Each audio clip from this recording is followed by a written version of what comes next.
साबित हो गए। मैं हूं चार्ल्स डार्विन, आपको ले चलूंगा प्राचीन युगों के रोचक सफर पर। आइए जान लेते हैं आदिम धरती को, इसके विभिन्न जीवन रूपों को। फिर चलेंगे एक कैंपियन और ऑर्डोविल के युग में।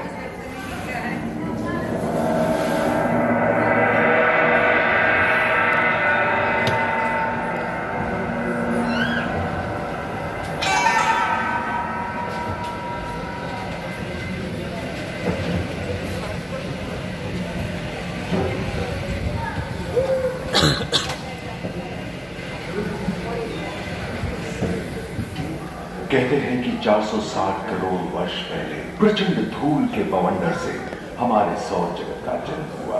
धीरे धीरे पृथ्वी शीतल होने लगी, बहुत सारे गैस बाहर निकलने लगे और पृथ्वी के चारों ओर वायुमंडल के रूप में छा गए।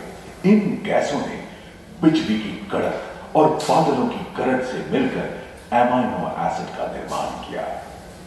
प्राय 350 करोड़ वर्ष पहले प्रथम एक कोशिकीय जीव की रचना हुई। लगभग 280 करोड़ वर्ष पहले स्टोमैटोलाइट ने प्रकाश संश्लेषण के द्वारा वायुमंडल में ऑक्सीजन को मुक्त किया। वायुमंडल में ऑक्सीजन के स्तर में निरंतर वृद्धि से 120 करोड़ वर्ष पहले एक से अधिक न्यूक्लियस वाले बहुकोशिकीय जीव का जन्म हुआ। इस क्रमिक विकास से ब्लैकवॉल, जेलीफिश, स्टारफिश, नॉटिलॉयड्स सागर आदि। सागर के किनारे वाले अंचल में पौधे लहराने लगे। बहुत तेजी से विभिन्न प्रजातियों की कई मछलियां विकसित हुई। यहां जो विशाल मछली दिख रही है उसका नाम है डार्वियोस्टस।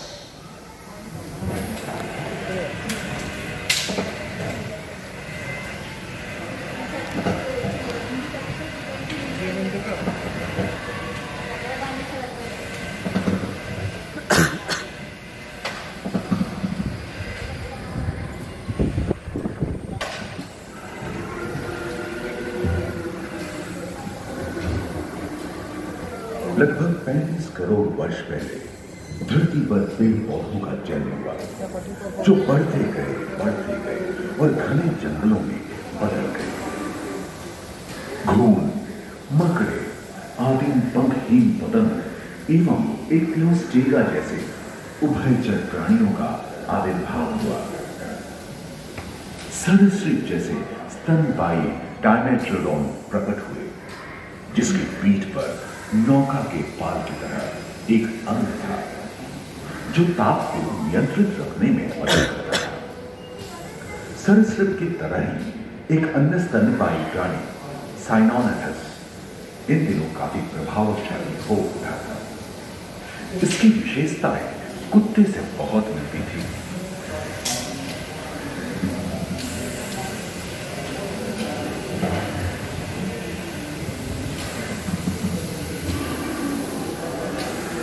प्राय 1 मीटर तक पंख फैलाने में सक्षम दानव जैसा ड्रैगन फ्लाई, साथ ही दिलचिस्ते बीटल एवं बिच्छू पृथ्वी के चारों ओर फैल गए थे। धरती में पाए जाने वाले अधिकांश कोयले ही कार्बोनिफेरस युग के मृत पौधे से उत्पन्न हुए थे, जो कि धरती के अंदर दब गए थे। उन दिनों पृथ्वी के 1/3 हिस्से में एकमात्र महादेश था, जिसे पैंजिया कहा जाता था। जलवायु गर्म रहती थी। भूभाग पर प्रागैतिहासिक सरीसृपों का ही शासन था, जिन्होंने शुष्क जलवायु के साथ खुद को ढाल लिया था।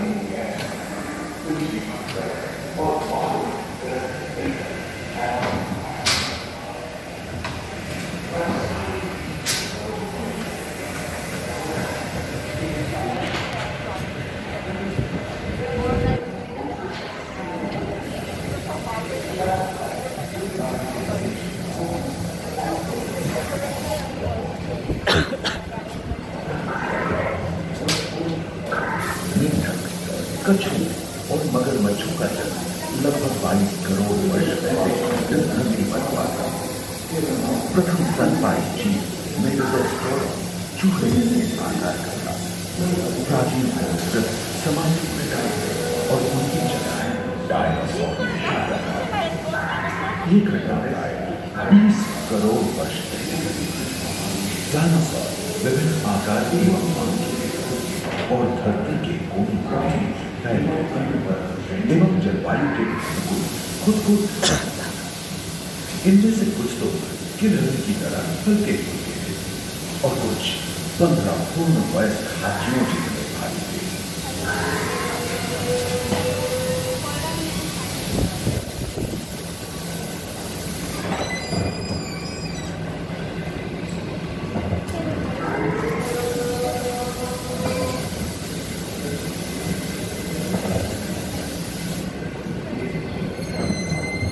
कुछ 4 पैरों से चलते थे तो सियालोफाइसिस 2 पैर वाले डायनासोर।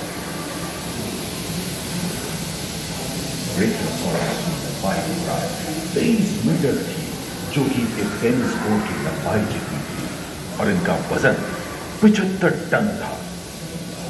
सरीसृप आकाश और सागर में भी छा गए थे। प्लियोसारस समुद्र में रहते थे।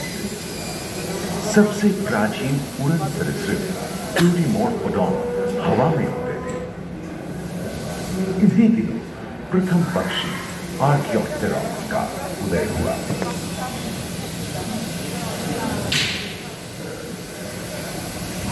अंतिम चरण से क्रेटेशियस युग का प्रथम चरण तक डायनासोर के लिए स्वर्णिम युग रहा। जलवायु में नमी की मौजूदगी से पृथ्वी पेड़ पौधों से भर उठी थी।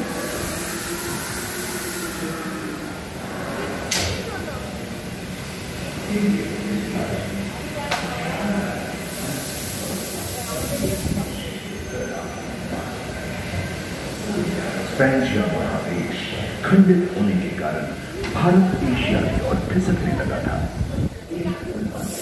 महादेश प्लेटों में हलचल होने से ज्वालामुखी के रूप में लावा निकलने लगी थी। इसके फलस्वरूप आए भूकंप से विभिन्न भौगोलिक आकार एवं आकृतियां निर्मित हुई। स्पाइनोसॉरस की पीठ पर नौका के पार की तरह एक अंग हुआ करता था, जिससे वो अपने शरीर के साथ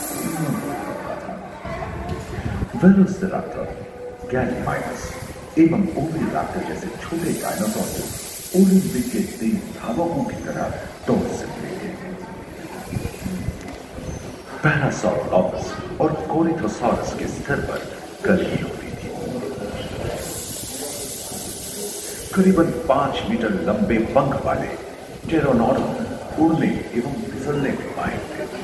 सुनने में विचित्र लगे, पर अधिकांश डायनासोर जैसे कि ट्राइसेराटोप्स और एंकिलोसाurus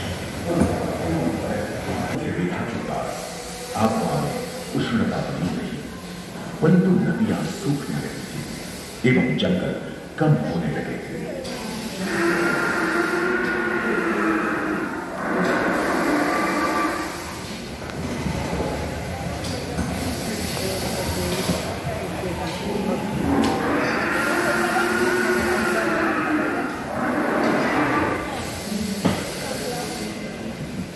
एकांत महादेश में जीव जंतुओं का विकास स्वतंत्र रूप से शुरू हुआ। सबसे पहले पुष्प वाले पौधे धरती पर विकसित हुए एवं परागण के लिए कीट पतंगों के साथ संपर्क स्थापित हुआ।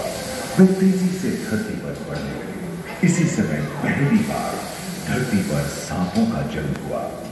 डायनासोर में सबसे भयंकर था टिरानोसॉरस रेक्स। भूस्थल पर इसका ही राज चलता था।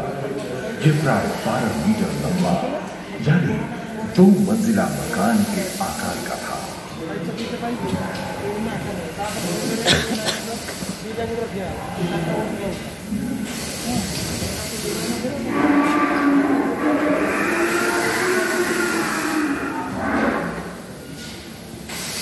इनके हमले से बचने के लिए शाकाहारी एंकिलोसाurus अपनी पूंछ के गुटकर का इस्तेमाल करते हैं।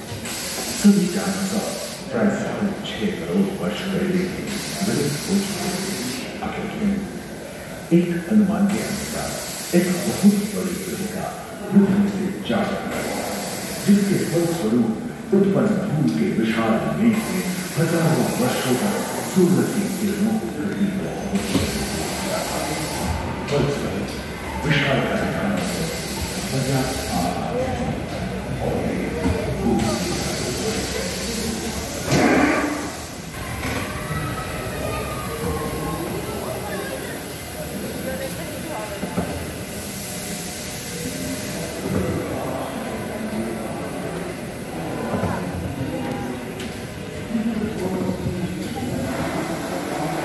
डायनासोर के विलुप्त होने के बाद भूस्तर पर स्तनपायी प्राणी पर्याप्त मात्रा में आहार उपलब्ध होने के कारण छोटे छोटे स्तनपायी प्राणी बड़े आकार में बदल गए। इसी समय बड़े बड़े शाकाहारी एवं मांसाहारी स्तनपायी प्राणी धरती पर नजर आने लगे। विश्व के कई हिस्से जंगल से हरे भरे हो गए।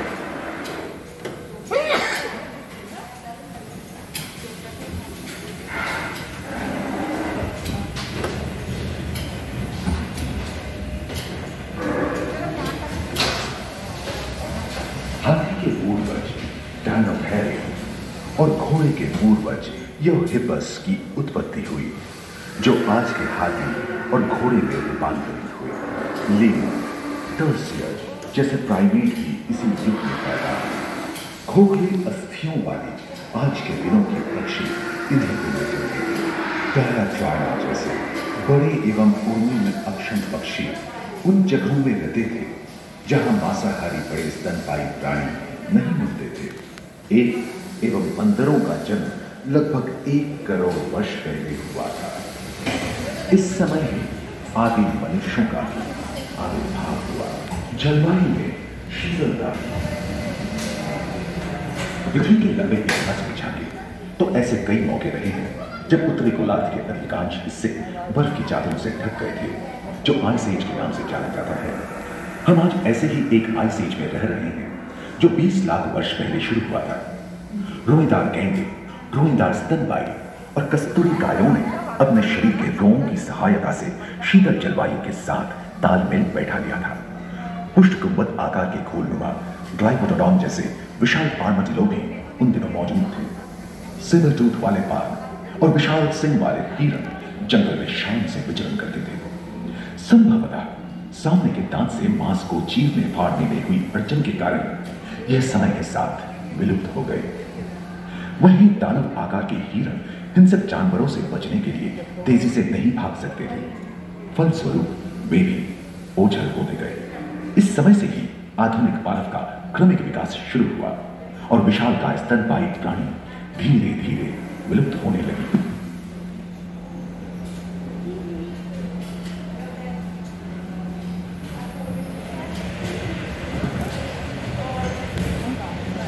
उम्मीद है कि आपको इस सफर में मजा आया होगा, जहाँ जीवन विकसित होकर लाखों अन्य रूपों में परिवर्तित वो भारतीय विरासत का इसकी और के पहले छोड़ पर आनंद